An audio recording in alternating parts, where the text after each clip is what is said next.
اور بجائے اپنے پیروکاروں کی قیادت کرنے کے ان کی مقلد بن جاتی ہے۔ اس کی متعدد مثالیں ہیں، اور یہاں پر جرأت مند قیادت، جرأت مند مرشد ثابت ہوتا ہے کہ کس کے اندر جرأت ہے، شجاعت ہے۔ بلکہ ابھی آنے سے پہلے ان کی خدمت میں تشریف بیٹھے ہوئے تھے ان کے بارگاہ میں، تو انہوں نے وہاں پر بھی اشارہ فرمایا کہ مجھے بعض لوگوں نے کہا ہے کہ آپ اپنی مجلس میں سب مسالک کو کیوں بلا لیتے ہو، سب کو کیوں آ کے اسٹیج پہ بٹھا دیتے ہو، سب کو اپنی محفل میں کیوں شریک کرواتے ہو آپ۔ اب ظاہر ہے یہ سوال بہت سارے لوگوں کے ذہنوں میں ہوتا ہے، ماننے والے، تعاون کرنے والے، چندہ دینے والے، اور ساتھ جو جماعت کے اندر، سلسلے کے اندر شامل ہوتے ہیں، یہ ان لوگوں کی سوچ ہوتی ہے۔ پاکستان کے نفرت والے ماحول میں، منافرت والے ماحول میں، جہاں پر ایک امت کو مختلف فرقوں میں بانٹ کے اور ان کے اندر نفرتیں قائم کر دی گئی ہیں اور انہیں ایک دوسرے سے دور کر کے متنفر کر دیا گیا ہے، جن کے اندر ایک دوسرے کو برداشت کرنے کی طاقت ختم ہو گئی ہے، ایک دوسرے کو زندہ برداشت نہیں کر سکتے، زمین پہ برداشت نہیں کر سکتے، اپنے گھر میں برداشت نہیں کر سکتے، ایک دوسرے کو ختم کرنے کے درپے ہو جاتے ہیں۔ وہاں پر یہ جرأت کرنا کہ اپنی محفل سجانا اور اس محفل میں تمام مسالک، تمام مکاتب کے علماء کو یا قیادت کو شرکت کی دعوت دینا، یوں نہیں کہ اس کا دباؤ نہیں آتا، اس کا پریشر نہیں آتا، یقیناً آتا ہے، انہوں نے اشارہ بھی کیا، ان پر بھی ہے، اور باقی بھی کوئی تجربہ کر کے دیکھ لے، آسان نہیں ہے یہ کام۔ لیکن آپ دوسری طرف سے توجہ کریں کہ تمام مسالک نے سب سے زیادہ جناب صاحبزادہ صاحب کو ہی یہ شان جچتی ہے کہ وہ تمام مسالک کو ایک چھتری کے نیچے لے آئیں، تمام مسالک کے ان بکھرے ہوئے دانوں کو ایک تسبیح میں پرو دیں، چونکہ تمام مسالک نے بالاتفاق انہیں اپنا رہبر و قائد مانا ہے، انہیں اپنی قیادت کے نیچے ان کے شیعہ بھی بیٹھے ہوئے ہیں، شیعہ متعدد تنظیمیں، شیعہ قائدین ان کی قیادت میں ان کی چھتری کے نیچے بیٹھے ہیں، دیوبند ان کی چھتری کے نیچے بیٹھے ہیں، اہل حدیث ان کی قیادت میں موجود ہیں، بریلوی موجود ہیں، ہر سلسلہ جو بھی اسلام سے وابستہ ہے، تعلق ہے اس کا، اور جو بھی پہچان ہے اس کی، انہوں نے ملی یکجہتی کونسل میں، ظاہراً صاحبزادہ صاحب نے ہی فرمایا تھا کسی حوالے میں، جج صاحب کو یہ حوالہ دے رہے تھے کہ 37 جماعتیں، ایسا ہی ہے جناب، 22 جماعتیں ہیں مختلف مسالک سے تعلق رکھنے والے لوگ، جنہوں نے بالاتفاق ان کی صدارت اور ان کی قیادت کو قبول کیا ہے۔ تو کیا تمام مسالک جس ہستی کو، جس شخصیت کو اپنا متفقہ رہنما مان لے، صدر مان لے، تو اس صدر کے دل میں اتنی گنجائش ہونا کہ وہ 22 جماعتیں اور پاکستان کے سارے مسالک کو اپنے دل میں جگہ دے دے، اور اپنے سٹیج پہ جگہ دے دے، اور اپنے محفل میں جگہ دے دے، یہ عملی شجاعت ہے، بہادری ہے۔ بہت سارے اکابرین موجود ہیں ایسے، کراچی کی بہت بڑی جیت شخصیت دیوبند کی وفات پا گئے ہیں، انہوں نے وفات سے پہلے 3-4 سال پہلے وفات ہوئی ہے ان کی، اللہ تعالیٰ ان کی مغفرت فرمائے، دیوبند کے، انہوں نے وفات سے پہلے محرم کے موقع پہ خطبہ دیا کہ محرم آ رہا ہے اور اس میں ہمارے شیعہ مومن مسلمان بھائی ہیں، ہمارے بھائی ہیں، یہ عزاداری کرتے ہیں، یہ بھی مسلمان ہیں، ہمارے ساتھی ہیں، اور ہم سب نے مل کر پاکستان بنایا ہے، ہم سب ایک ہیں اس پاکستان کے اندر۔ یہ خوبصورت بات کر کے انہوں نے تیسرے دن یہ جملے واپس لے لیے اپنے، کہ میں نے جو کچھ شیعہ کے بارے میں کہا تھا کہ وہ ہمارے بھائی ہیں، وہ نہیں ہیں ہمارے بھائی، اور میں نے جو کہا تھا انہیں مسلم ہیں، وہ مسلم نہیں ہیں۔ کیوں کیا؟ ان کے اپنے مسلک کے تشدد پسند طبقے نے میڈیا کے ذریعے، سوشل میڈیا میں ان کے اوپر یلغار کی، ان کو دھمکیاں دی، ان کو گالی گلوچ کیا، ان کی توہین کی، ان کی گستاخی کی، اور وہ ان کے سامنے تسلیم ہو کر اپنا خطبہ، اپنا موقف واپس لے لیا۔ تو میں نے ان کے قریبیوں اور ان کے شاگردوں کے سامنے یہ عرض کیا کہ اگر مذہبی قیادت اپنے متشدد طبقہ کے سامنے تسلیم ہو جائے تو اس سے دوسرے فرقے کو نقصان نہیں پہنچتا،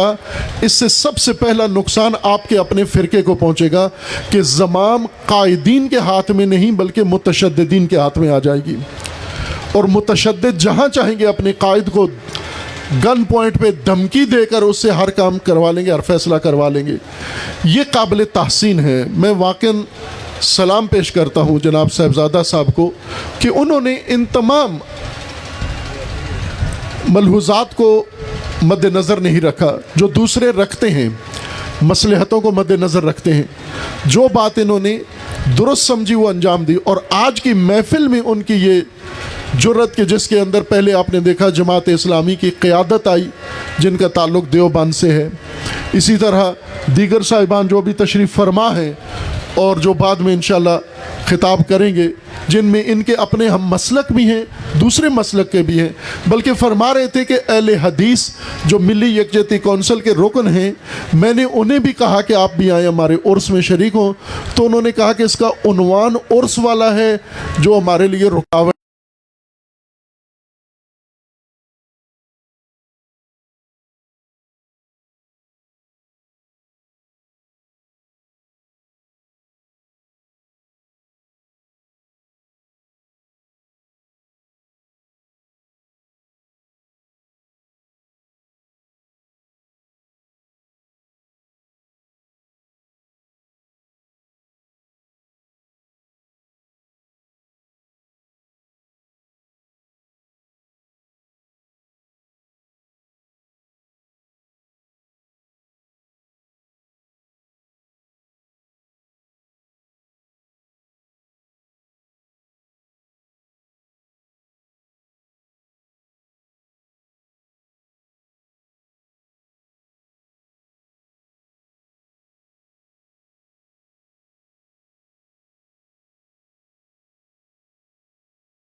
امت کے اتحاد کے لیے چھوڑ کر گئے ہیں۔ حضور نے فرمایا انی تارکن فیکم الثقلین کتاب اللہ و اطرتی اہل بیتی۔ ایک روایت اہل سنت میں سنتی بھی لفظ ہے، لیکن اہل سنت کی ہی دوسری روایت کے اندر اطرتی اہل بیتی ہے، اور یہ متفقہ حدیث ہے، یہ متواتر حدیث ہے۔ اہل سنت کی کتابوں کے اندر مسلم حدیث ہے یہ کہ رسول اللہ نے فرمایا میں اپنے بعد تمہارے لیے دو چیزیں چھوڑ کے جا رہا ہوں، اللہ کی کتاب چھوڑ کر جا رہا ہوں اور اپنی ذریت اور آل چھوڑ کر جا رہا ہوں۔ اور پھر یہ فرمایا کہ یہ ایک دوسرے سے جدا نہیں ہوں گے، اور امت بھی گمراہ نہیں ہوگی جب تک ان دونوں سے تمسک رکھے گی، جب تک ان دونوں سے تمسک رکھے گی امت بھی گمراہ نہیں ہوگی۔ عزیزان، آج موجودہ صورتحال ہم دیکھ لیں، میرے بہت سارے پیش رو عزیزوں نے اشارہ کیا ہے، میں زیادہ طولانی زحمت نہیں دینا چاہتا، مجھے احساس ہے آپ جس عقیدت کے ساتھ، جس جذبے کے ساتھ، جس عشق و محبت کے ساتھ اس آستانہ پہ حاضر ہوئے اور تشریف فرما ہیں، یہ ہمت آپ کو اللہ تبارک و تعالیٰ نے دی ہے، ورنہ معمول کے دنوں میں نہ یہ بزرگ نہ یہ دوسرے افراد اتنی دیر کسی جگہ جم کے نہیں بیٹھتے۔ ہم سیاسی جلسے دیکھتے ہیں، اعلان ہوتا رہتا ہے کہ بھائی بیٹھ جاؤ بیٹھ جاؤ، نظم قائم کرو، فلاں کام نہ کرو، ذرا بھیڑ بکریوں کی طرح ہوتے ہیں، کوئی عقیدہ نہیں ہوتا، کوئی احترام نہیں ہوتا، کوئی تقدس نہیں ہوتا۔ ابھی اگر جہاں صاحبزادہ صاحب جہاں پر اشارہ کر دیں، جس حالت میں اگر سب کو کہیں کھڑے ہو جو سب کھڑے رہیں گے، اگر سب کو حکم دے دیں ایک ٹانگ پر کھڑے ہو جو ساری رات ایک ٹانگ پر کھڑے رہیں گے، اگر سب کو کہیں لیٹ جاؤ سب لیٹ جائیں گے، اگر سب کو کہیں چپ ہو جاؤ چپ ہو جائیں گے، اگر سب کو کہیں کہ آپ کوئی نعرہ لگاؤ تو سب یکجاز نعرہ لگائیں گے۔ یہ وہ جذبہ ہے، یہ وہ عقیدت ہے جو ایک منظم جماعت کے اندر یہاں پر نظر آ رہی ہے۔ عزیزان، آج امت کی حالت آپ دیکھ رہے ہیں، اشارہ کر گئے میرے پیش رو گفتگو میں کہ آپ لبنان میں فلسطین میں جو ظلم و ستم ہو رہا ہے فلسطین کے سنی پر اور لبنان کے شیعہ پر، اور اس کے مقابلے میں جو ظلم ہو رہا ہے وہ تو آپ دیکھ رہے ہیں، ظالم بھی پتہ ہے کون ہے، لیکن اس ظلم سے زیادہ دردناک چیز ربیع الاول کا مہینہ آخر میں جا پہنچا ہے، اور آپ اس ماہ میں ہم میلاد کی محفلیں کرتے ہیں، نعتیں پڑھتے ہیں، عقیدت والا کلام پیش کرتے ہیں اور محبت کا پیغام پیش کرتے ہیں بارگاہ نبی علیہ الصلوۃ والسلام میں، کہ تاکہ ہماری کوئی بات حضور کو پسند آ جائے، یا میرا سلام پسند آ جائے، میرا درود پسند آ جائے، میری تقریر پسند آ جائے، میرا اٹھنا پسند آ جائے، میرا آنسو پسند آ جائے، میری نگاہ پسند آ جائے، کوئی ایک چیز اگر حضور کی بارگاہ میں ایک اشارہ بھی پسند آ جائے تو میری دنیا و آخرت بھی سنور گئی ہے۔ لیکن عزیزان، حضور سے پوچھ لو کہ آپ کو پسند کیا ہے تاکہ میں وہی کروں جو آپ کو پسند ہے۔ حضور فرما کے گئے ہیں، مجھے پسند یہ ہے کہ جب کوئی مظلوم میری امت کے سامنے آ کر یا للمسلمین کی فریاد کرے، جس پر ظلم ہو رہا ہو، جس پر ستم ہو رہا ہو، اور وہ آ کر مسلمانوں کو کہے کہ مسلمانوں میری مدد کرو، وہ کافر ہو، وہ مشرک ہو، وہ مسلمان نہ بھی ہو، اگر وہ مسلمانوں کو کہے یا للمسلمین، مسلمانوں مجھ پر ظلم ہو رہا ہے میری مدد کرو، اور سننے والے اگر اس کی مدد نہ کریں تو حضور فرماتے ہیں فلیس بمسلم، وہ مسلمان نہیں ہے، وہ میری امت کا حصہ نہیں ہے۔ اب آپ عزیزان بتاؤ، 86 لاکھ یہودی اسرائیل کے اندر صہیونی ہیں، یہ ظلم کر رہے ہیں، فلسطین کے 10 لاکھ جو غزہ کے اندر محصور ہیں، اور مسلمان جو لبنان کے اندر ہیں، ان کی اعلیٰ قیادت کو قتل کر رہے ہیں، بم مار رہے ہیں، اور اس کے مقابلے میں 200 کروڑ مسلمان پوری دنیا میں رہتے ہیں، 25 کروڑ پاکستان میں رہتے ہیں۔ حضور کو کیا پسند ہے؟ آیا یہاں پر فلسطینی پکار پکار کے یا للمسلمین نہیں کہہ رہے؟ آیا وہ مدد کے لیے نہیں بلا رہے؟ آیا وہ قرآن بار بار نہیں کہہ رہا کہ قرآن میں مستضعفین اور یہ مظلوم عورتیں بچے جو ظالم بستی میں اسیر ہو گئے ہیں پکار کے کہتے ہیں کہ ربنا، یہ پروردگارہ ہمیں اس ظالم بستی کے ظالموں کے ظلم سے نجات عطا فرما، اپنی طرف سے کوئی نجات دہندہ ولی و ناصر ہمارا مقرر فرما۔ یہ قرآن کا حکم ہے اور نبی علیہ السلام کا حکم ہے۔ آج جب کہ فلسطین میں قتل عام ہے، لبنان میں قتل عام ہے، پاکستان کے نبی کے عاشق سے نبی کیا مانگ رہے ہیں؟ آیا وہ پھر بھی کہہ رہے ہیں کہ مجھے پھولوں کا گلدستہ دے دے میں خوش ہو جاؤں گا، میرے لیے یہ الفاظ پیدا کر دے میں خوش ہو جاؤں گا، اور تجھے میری امت کی پرواہ نہ ہو؟ نہ عزیزان، یقیناً قرآن یہ کہتا ہے، نبی کی تعلیمات یہ کہتی ہیں کہ جو کچھ کر رہے ہو یہ اس وقت نبی کی بارگاہ میں قبول ہوگا، اللہ کی بارگاہ میں، کہ جب نبی کی امت کی فریاد سن کر لبیک کہو گے آپ ان کے لیے۔ نعرہ تکبیر، نعرہ رسالت، نعرہ رسالت، نعرہ حیدری۔ آج جو خاموش بیٹھے ہیں، عرب خاموش بیٹھے ہیں، پہلے فلسطین کو انہوں نے غزہ کو مسمار کیا، کھنڈرات میں تبدیل کر دیا، اب لبنان کی طرف، تو کیا لبنان میں آ کے بچ جائیں گے؟ لبنان کے بعد باقی ملکوں کی باری نہیں آئے گی؟ اور اسی طرح کرتے کرتے ایران، اور ایران سے گزر کر پاکستان تک نہیں آئیں گے؟ یہ بات تو انہوں نے بہت پہلے کی ہوئی تھی کہ سب سے زیادہ خطرناک ملک اور قوم پاکستان ہے، چونکہ ان کے پاس ایٹم بم ہے۔ ان کے پاس ایٹم بم ہے، یہ ہمارے لیے خطرناک ہے، یا ان کا بم ختم ہو جائے یا یہ سارے عوام ختم ہو جائے۔ یہ آغاز ہے ان کے ظلم کا، اس کو روکنا ضروری ہے۔ عزیزان من، آپ کی خدمت میں سراج صاحب فرما گئے ہیں یہاں پر کہ 7 اکتوبر طوفان الاقصی حماس نے شروع کیا تھا، اسرائیل کے خلاف اپنی سرزمین کو آزاد کرانے کے لیے وہ حملہ شروع کیا تھا۔ سال ہو گیا ہے اور لاکھوں فلسطینی مر گئے ہیں، ہزاروں فلسطینی ملبہ کے نیچے، ڈھیر کے نیچے دبے ہوئے ہیں، یتیم بچے بلک بلک کے رو رہے ہیں، کھانے کی لائنوں میں جاتے ہیں واپس اوپر بم مار دیتے ہیں۔ اور لبنان میں آپ نے دیکھ لیا ہے 7 اکتوبر کو آپ جہاں بھی ہیں، جیسے بھی چاہتے ہیں، انشاءاللہ آپ اپنے ان مظلوم بھائیوں کے لیے، نبی کی امت کے لیے، نبی کے واسطے آواز اٹھائیں۔ اور میں یقین رکھتا ہوں ایک طالب علم کی حیثیت سے، ایک عاجز طالب علم کی حیثیت سے عرض کر رہا ہوں کہ ہم جو کچھ کرتے ہیں پتہ نہیں اس میں خلوص ہے یا نہیں، وہ عبادتیں قبول ہیں یا نہیں، لیکن نبی کی امت کے مظلوموں کی فریاد کے مقابلے میں اٹھ کر اگر میں نے ان کی مدد کے لیے لبیک کہا تو یقیناً نبی اسلام خوش ہو کر ہمارے گناہوں سے بھی درگزر کریں گے اور اللہ کی بارگاہ میں ہماری شفاعت بھی کریں گے انشاءاللہ۔ 7 اکتوبر کو اگر اجتماعی پروگرام میں آپ شامل ہوں، ہم صاحبزادہ صاحب کی قیادت میں انشاءاللہ لاہور میں 7 اکتوبر میں فلسطینی امت اور مظلومین لبنان کے ساتھ یکجہتی کا انشاءاللہ اظہار کریں گے۔ آپ عزیزان صاحبزادہ صاحب کی قیادت میں انشاءاللہ اپنے علاقوں میں بھی کریں اور لاہور کے اجتماعی پروگرام میں بھی شریک ہوں۔ میں نے آپ کو شاید وقت سے زیادہ،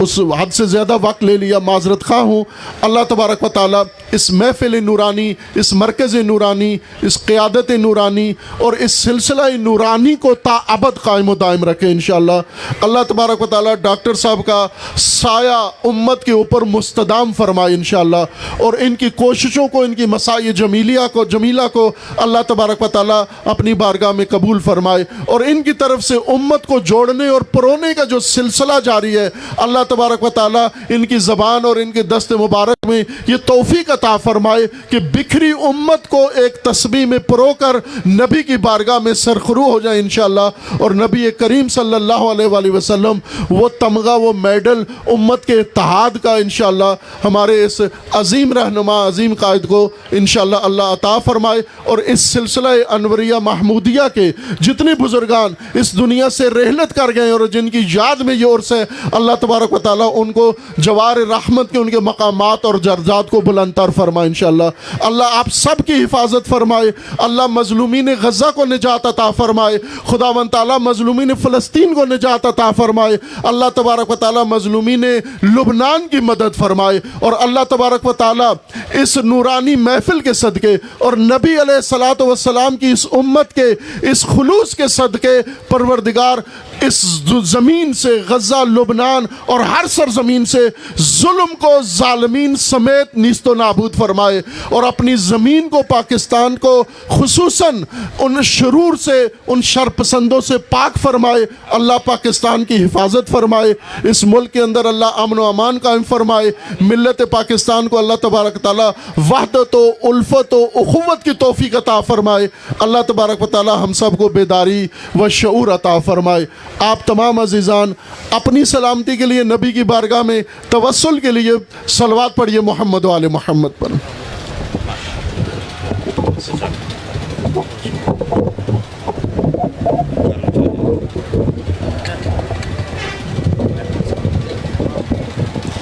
ماشاءاللہ حضرت علامہ آغا سید جواد نقوی صاحب بڑے خوبصورت انداز میں خطاب فرما رہے تھے۔ مہمان جا رہے ہیں، آپ توجہ میری طرف کریں۔ حضرت صاحبزادہ ابو الخیر ڈاکٹر محمد زبیر الوری صاحب کی شخصیت اور قیادت کے متعلق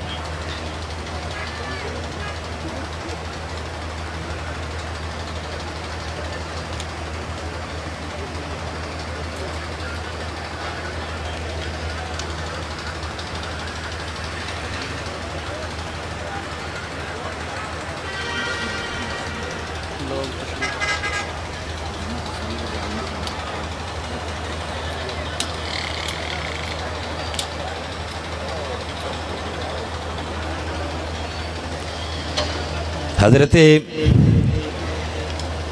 پاکستان کی مذہبی دینی سیاست میں حضرت قائد اہل سنت امام شاہ احمد نورانی صدیقی رحمۃ اللہ تعالیٰ علیہ کی جامع اور ہمہ جہت شخصیت کے بعد پوری ملت، تمام مسالک و مذاہب کے لوگوں نے جس کو اپنا قائد اور رہنما تسلیم کیا وہ حضرت صاحبزادہ ابو الخیر ڈاکٹر محمد زبیر الوری صاحب کی ذات بابرکات ہے۔ آپ کی شخصیت کا یہ ہمہ گیر پہلو ہے، آپ ہماگیر شخصیت اور حشد جہد شخصیت کے مالک ہیں. آپ کے بڑے کردار کی بات سید جواد نقوی صاحب کر گئے. اس طرح کے کردار کے لوگ ملک پاکستان میں نہیں دنیا میں تلاش کرنے سے کم ملتے ہیں. علامہ اقبال رحمۃ اللہ تعالی علیہ نے فرمایا صوفی کی طریقت فقط مستی احوال، ملا کی شریعت فقط مستی گفتار. ایسا مرد مجاہد مجھے نظر آتا نہیں ہو جس کے رگو پے میں مستی کردار. تو اب حضرت میں جس طرف خطاب کی دعوت دینا چاہتا ہوں کہ افلاک سے ہے اس کی حریفانہ کشاکش. آپ سمجھ جائیں گے میں کس جانب جا رہا ہوں. افلاک سے ہے اس کی حریفانہ کشاکش، خاکی ہے مگر خاک سے آزاد ہے مومن. کنجش کو حمام اس کی نظر میں جچتے نہیں، جبریل و سرافیل کا سیاد ہے مومن. میں پھر تھوڑا سا وقت حضرت صاحبزادہ عزیر صاحب سے ہی استعارتاً لے لیتا ہوں. اہل علم کی محفل اور مجلس ہے، بڑے بڑے علماء مشائخ نکتہ دان تشریف فرما ہے. عربی زبان کا ایک قاعدہ ہے نحو کا جس میں لفظ قد استعمال ہوتا ہے. قد کے دو استعمال ہیں. قد کبھی ماضی پہ آ جاتا ہے، کبھی مضارع پہ آ جاتا ہے. جب ماضی پہ آتا ہے تو تحقیق کا معنی دیتا ہے، ماضی کو قریب کے معنی میں کر دیتا ہے. لفظ قد اہل علم کے ذوق کے لیے، طلباء کے لیے. اور قد جب مضارع پہ داخل ہوتا ہے تو تقلیل کا معنی پیدا کرتا ہے، جس کا معنی کبھی کبھی ہوتا ہے. اس میں کوئی شک نہیں کہ حضرت ابو الخیر دامت برکاتہم العالیہ کی تشریف آوری اور موجودگی میں یہاں طریقت کا بھی دریا بہ رہا ہے، علم کا بھی دریا بہ رہا ہے، قلم و کرتاس کی بھی بے مثال حالات ہیں. حضرت ابو الخیر کی نظر کا بھی دریا بہ رہا ہے. براہ راست حضرت شاہ رکن الدین اور حضرت محمد محمود علوری صاحب سے اقتصاب فیض، یہ فیض کا دریا حضرت صاحبزادہ ابو الخیر محمد زبیر علوری صاحب کی موجودگی میں بہ رہا ہے. لیکن میں قد کی بات کر رہا تھا کہ کسی نے بڑا خوب جملہ کہا، پچھلے 2 ہفتوں سے میں بطور امانت لیے بیٹھا ہوں حضرت صاحبزادہ عزیر صاحب کے لیے کہ قد یوجد فی النہر ما لا یوجد فی البحر. کبھی کبھی ایسا ہو جاتا ہے کہ جو چیز دریا سے نہیں ہوتی وہ نہر سے مل جاتی ہے. حضرت صاحبزادہ عزیر محمود صاحب کو دعوت خطاب دیتا ہوں کہ تشریف لاتے ہیں. آپ کے جذبات، آپ کی محبتوں، آپ کی عقیدتوں کے مرکز آستانہ